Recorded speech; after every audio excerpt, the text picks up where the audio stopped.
Did the former health secretary ignore advice that could have saved thousands of lives?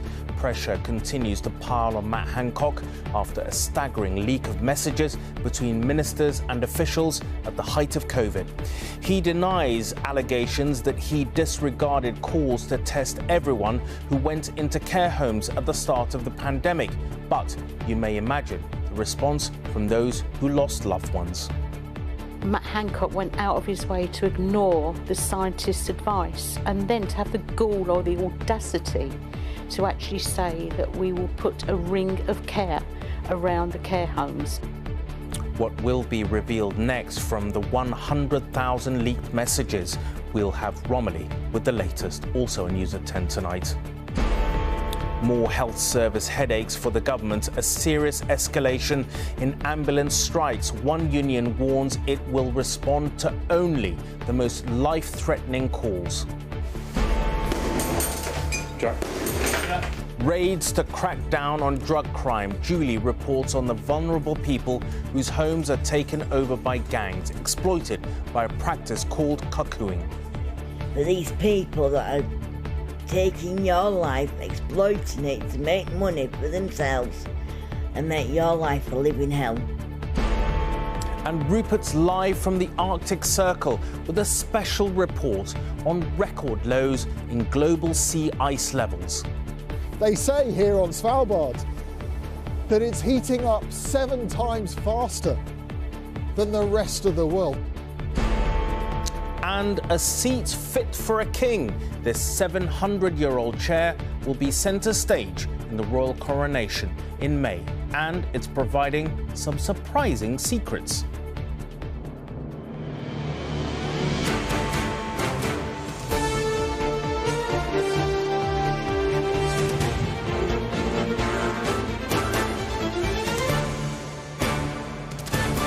This is ITV News at 10 with Rageh Omar.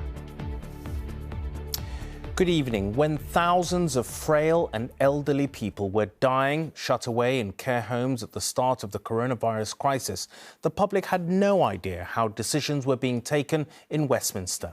A fraction of the 100 WhatsApp messages on the phone of Matt Hancock and obtained by the Daily Telegraph did today give some insight into that decision-making process.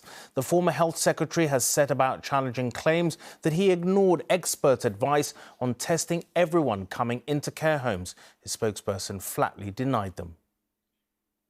Their messages never destined for public view.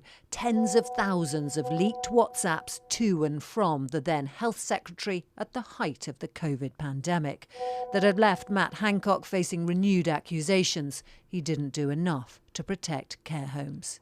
From the start, we've worked incredibly hard to throw that protective ring around our care homes.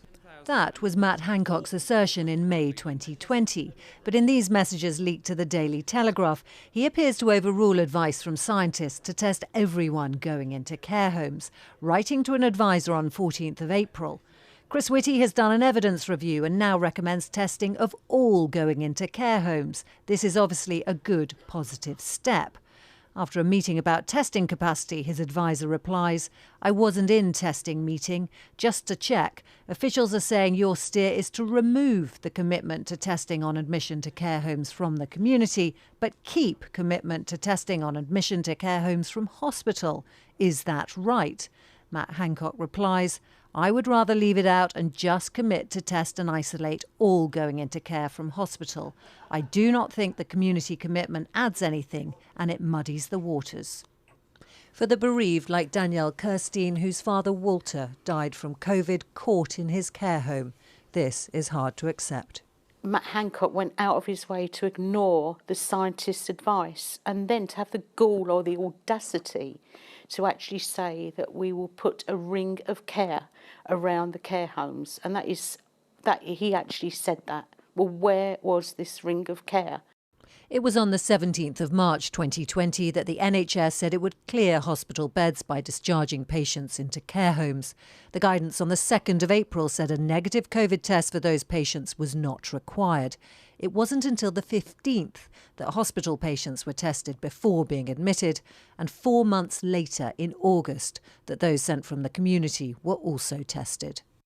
We now come to the urgent question. Today, the Social Care Minister, who was also in post then, said that was down to a lack of testing capacity at the time. The importance of testing was never in doubt. But in a situation where we had the capacity to test at most a few thousand each day, tough decisions about prioritisation had to be made. A spokesman for Mr Hancock added, these stolen messages have been doctored to create a false story that Matt rejected clinical advice on care home testing. This is flat wrong. The exchanges were leaked by the journalist helping Mr Hancock write his book on the pandemic, who justified it like this. An extraordinary way to quickly get to the truth of what really happened, why crucial decisions were made that affected millions of lives, that millions of people are still paying the price for today, without us having to be fobbed off with an inquiry which I'm afraid is most likely going to end up, for the best intentions of everyone involved, being a whitewash. And that ends today's coronavirus daily briefing. Betrayed by someone he trusted. There are many bereaved families who also feel the former Health Secretary betrayed those in his care. And Romilly is with me now. Romilly, it's quite a remarkable leak of Matt Hancock's 100,000 WhatsApp messages to the journalist, Isabel Oakeshott. But what more have we learned? Well, lots more today and undoubtedly lots more to come. So today there was the suggestion that Jacob Rees-Mogg, then a minister, had a COVID test couriered to his house for one of his children when there was a national shortage of tests, that face masks were introduced in English schools not on scientific evidence but primarily because Nicola Sturgeon had already done it in Scotland. And tonight we've just had the release of text messages between Gavin Williamson, who was then Education Secretary, and Matt Hancock, in which Matt Hancock calls the teaching unions a bunch of absolute bleep. And Williamson replies, they really, really do just hate work. Well, all of this certainly gives an insight into some of the thinking of the key players during this time and an insight into how chaotic some of the decision-making was. What it doesn't give is a full picture of exactly what happened. That is for the COVID inquiry to work out. And today, that was accused of being too slow and too expensive. The judge in charge has fired back and said, actually, that it will conclude as soon as possible. It starts taking evidence in the summer, and that she will publish interim findings, which for all the bereaved families is the least they can expect. There'll be more and more on this story. Thank you, Romilly. Now, an ambulance workers' union, the GMB, is following nurses in withdrawing ever more vital services in its pay dispute with the Westminster government. On previous strike days, they would answer Category 2 999 calls, which includes heart attacks and strokes. Not anymore, at least not unless local arrangements are made for Monday's strike. Nikita Ottu has epilepsy, which can mean up to 30 seizures a day. It affects me every hour of every day. She depends on her local ambulance service. When I'm really ill, they are the difference between life and death for me. And so Nikita doesn't go out or take risks like having a shower on strike days. It's made me feel really vulnerable, and far more vulnerable than I would usually. When they announced the strikes, I was completely in support of them. And I continue to be, but as someone that relies on them, it's scary. But ambulance strikes are still rolling on, and earlier ITV News revealed that the GMB union is escalating action, urging members to respond to Category 1 calls for life-threatening incidents like cardiac arrests and serious allergic reactions, but in many cases not to Category 2 calls for emergency incidents, which can include strokes, heart attacks and some seizures. Why are you doing it? Because what we actually saw was when the nurses chose to escalate their industrial action by extending it to more of the workforce, more of the emergency care, the intensive care and the cancer care, when they were due to be coming out in industrial action, the government came to the table. If you're honest with our viewers, there are some serious conditions in Category 2 that might not get a response. They might not be responded to on Monday, but they also might not be responded to any other day of the week, whether we're on strike or not. She warned that members would escalate further if the government failed to talk to them, a threat this paramedic supports. We cannot carry on the way we are. The patients cannot carry on the way they are, and the ambulance service is at breaking point. Tonight, the government has described the GMB's decision as a significant escalation that could risk lives. It is making Nikita nervous. Although she is classified as Category 1, she fears even tighter rules in the future. There have been times when my dad has thought I'm going to die. There has been times when my son has thought I'm going to die. And the ambulance service are the people that have bridged that gap. She doesn't blame paramedics, urging the government to come to the table. Ministers say they'll do that if the strikes are paused. Unions say they need an offer. Anushka Astana, News at 10. It is a question that has been asked millions of times across Greece today. How did two late-night trains end up hurtling towards each other on the same stretch of track without anyone preventing a disaster?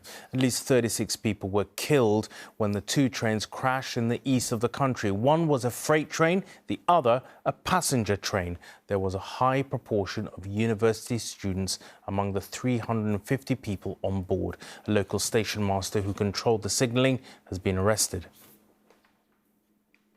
There was the saddest of discoveries this afternoon in the search for the baby of the couple arrested in Brighton yesterday after living below the radar since his or her birth 2 months ago. Police confirmed they had found the remains of a baby. Tonight, police stand guard near a wooded area in Brighton after detectives confirmed the remains of a baby were found this afternoon in the countryside they've been searching for 3 days. It is my very sad duty to update this afternoon.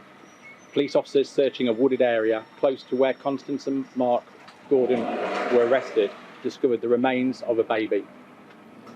A post-mortem examination will be held in due course. This is an outcome that myself and that many officers who have been part of this search had hoped would not happen.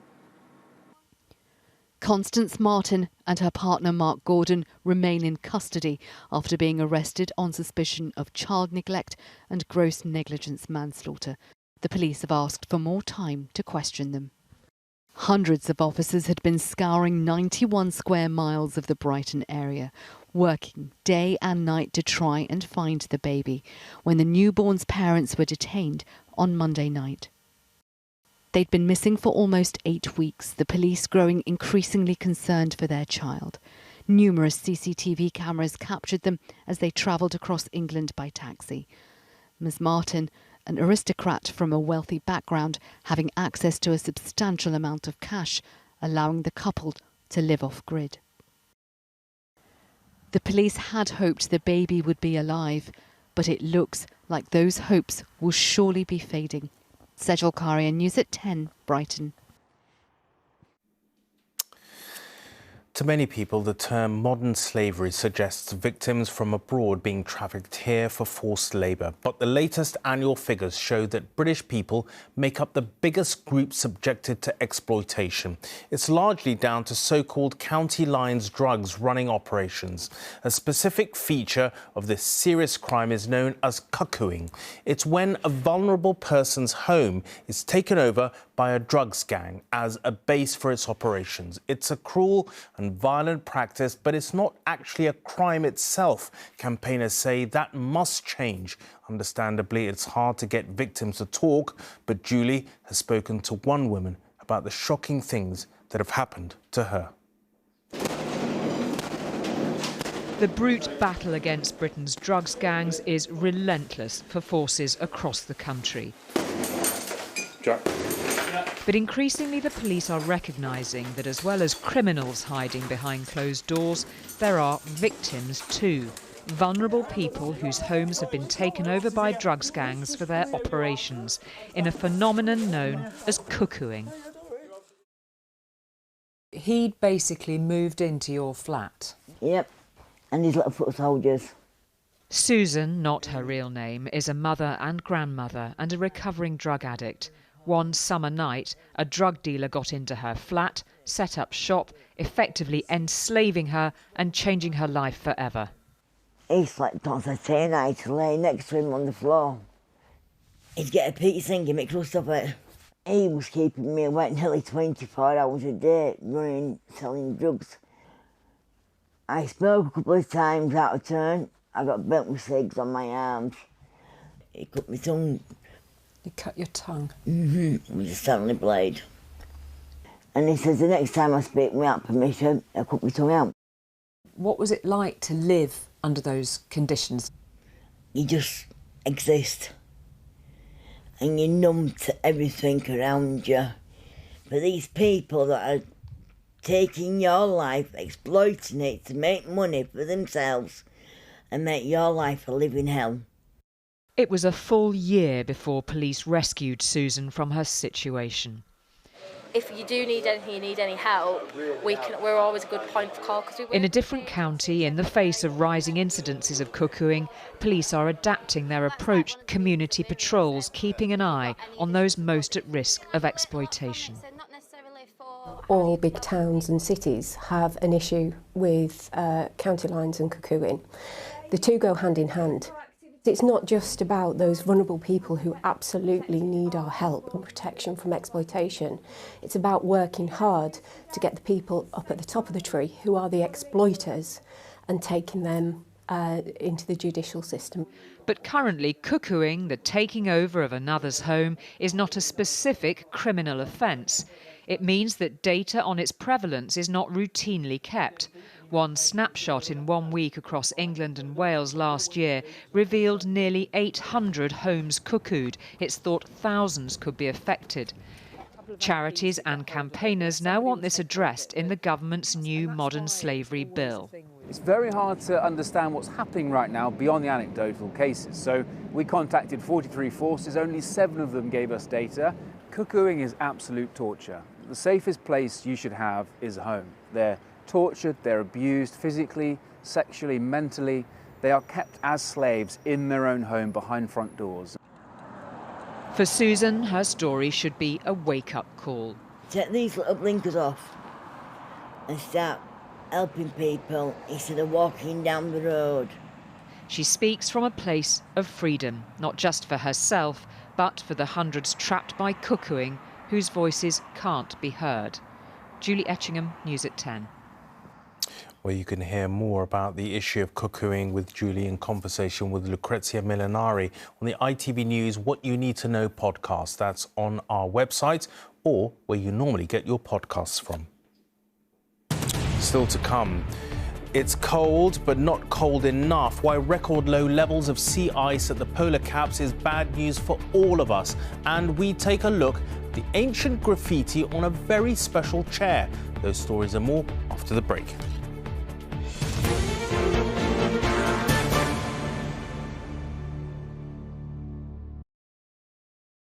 George? Jean?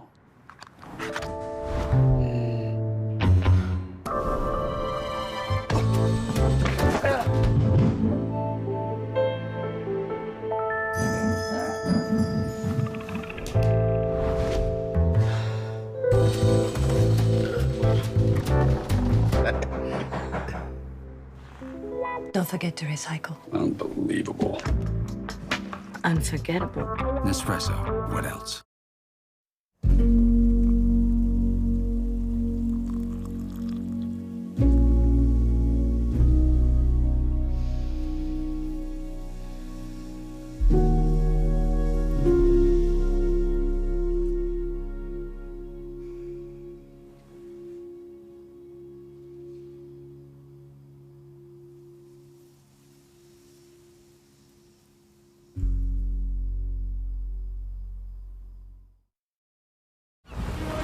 Some say the captain eats the cold for breakfast because freshness is everything.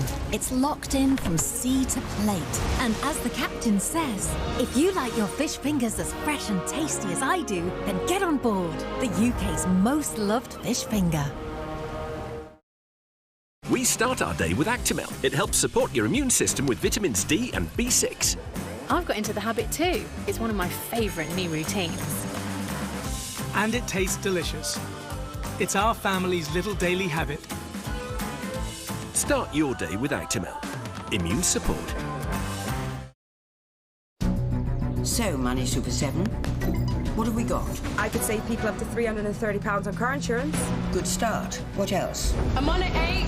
I'm just catching a lift. Well, what are you doing chatting to me? Get on with it. I could save people up to £315 on a new credit card. Dragging your heels a bit, but not bad. The rest of you keep focused. If we can't save Britain money now, no one can. Super Save with Money's Supermarket. Your daughter was already dead when I found her. Why did you run? I want to know what happened to her. This stops now!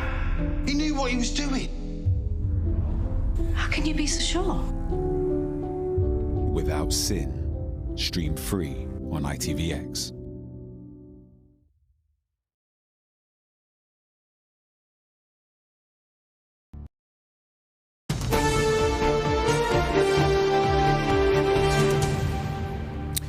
Welcome back. In the depths of the Arctic winter, the signs of climate change are sadly all too plain to see, and at the other end, too, of the Earth, in the Antarctic in the summer.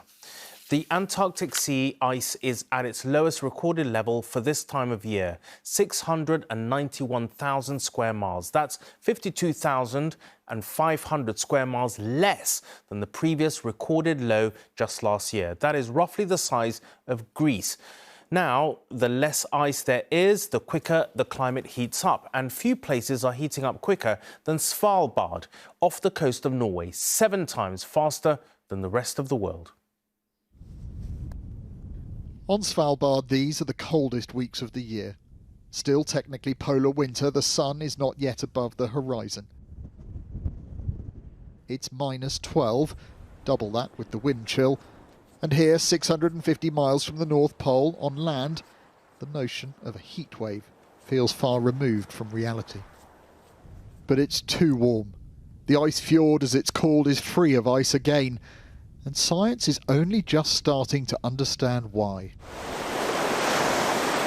Even with decades of data, learning about the impact of warmer Atlantic waters on sea ice is still in its infancy.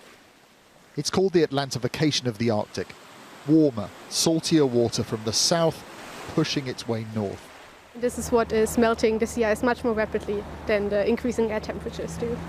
It was first studied in 2006 when scientists observed a lack of sea ice, even though winter temperatures ought to have created more.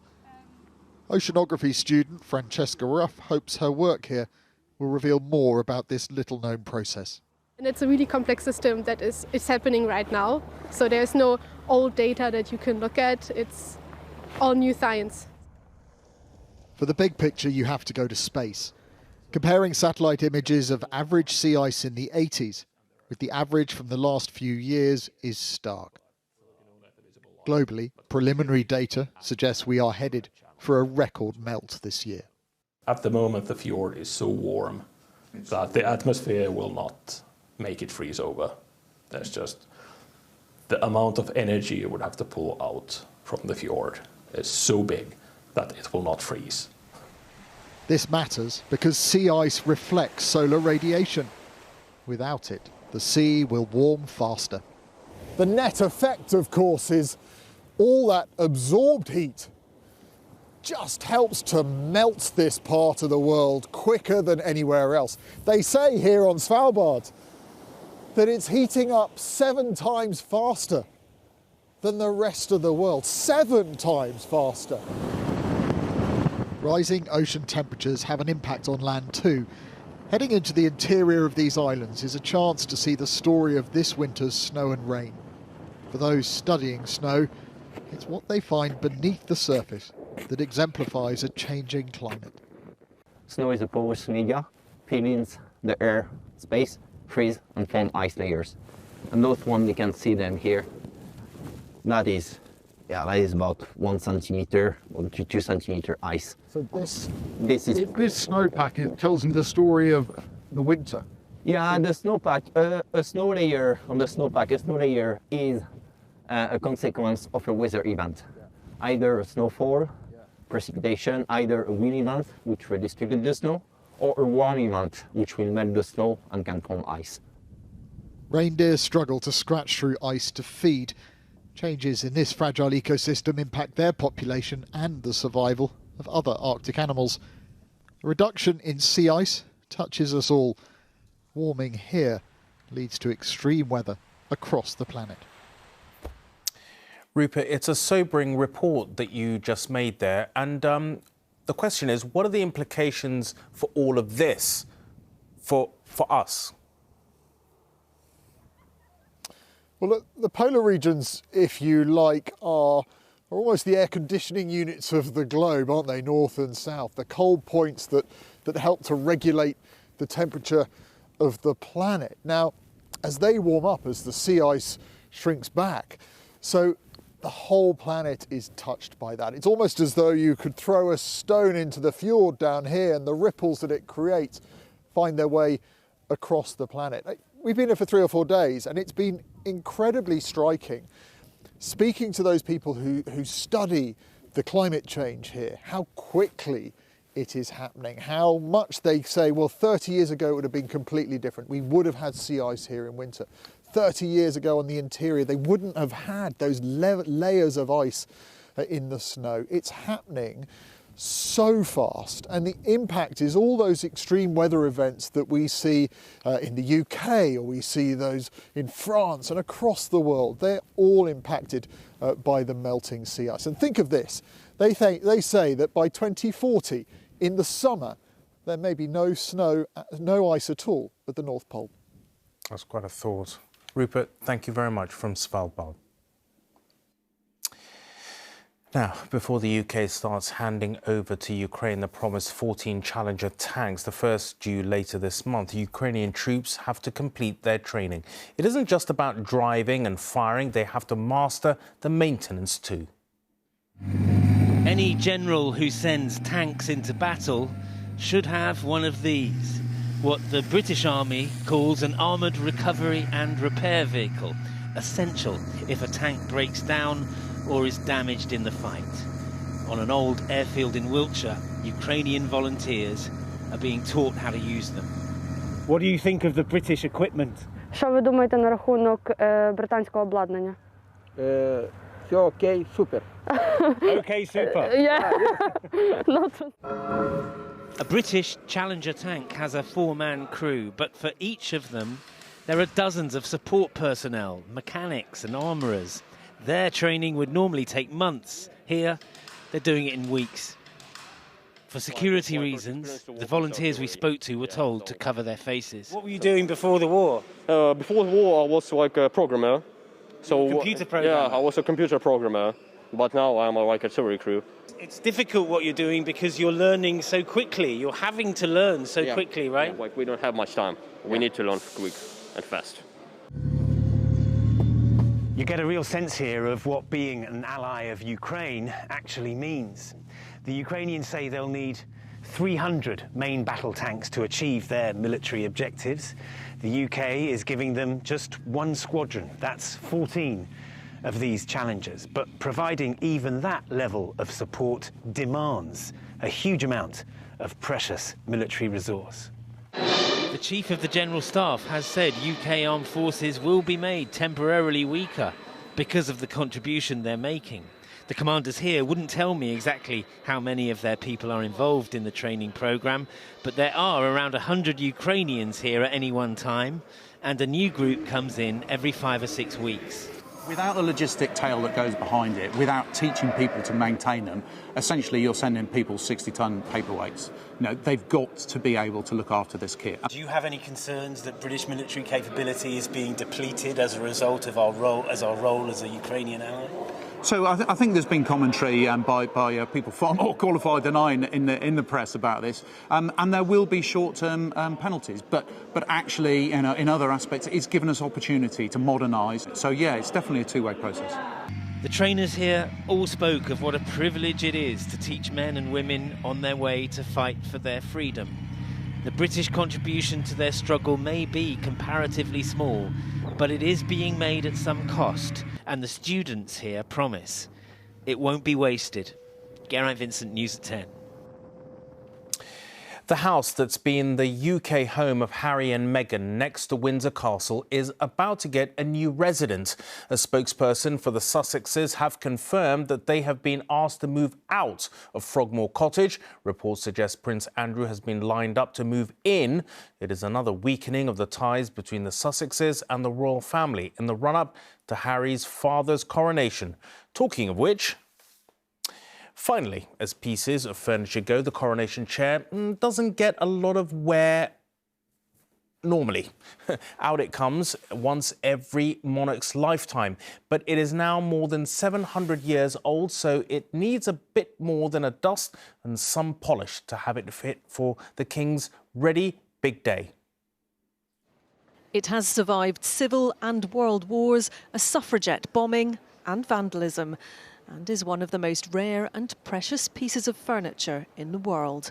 But before the coronation of the King and Queen Consort in May, this ancient oaken chair is undergoing vital conservation work to preserve and clean it. It would have originally have painted and gilded glasswork as well, so it would have looked like a metallic object. It's decorated with punchwork, which is small tiny dots that we use to create images. So there's birds, there's figures of saints and kings. It really is an exquisite example of the quality of craftsmanship that doesn't survive anymore. The coronation chair was commissioned by Edward I to house the Stone of Destiny, the ancient throne of Scotland's kings. The climax of the ceremony has arrived, when the Archbishop gently sets this splendid emblem on the Queen's head. They have been used together at every coronation of kings and queens at Westminster Abbey since. 70 years ago, a young Prince Charles watched as his mother was crowned on the coronation chair. In just over 9 weeks, he'll take his place as king before the high altar of Westminster Abbey. Here, in front of a congregation of around 2,000 people, the king will be crowned in a service to reflect the role of the monarch today and look towards the future. But the king will be seated on a chair that has been the centrepiece of coronations for more than 700 years. It's not always been held in such reverence. This chair is covered in graffiti left by schoolboys and visitors to the Abbey in the 18th and 19th centuries, including that of one P. Abbott, who claimed to have slept on it. Their names now ingrained on this chair, being prepared for its historic role. Martha Fairley, News at 10, Westminster Abbey. That is it from all of us tonight. Good night.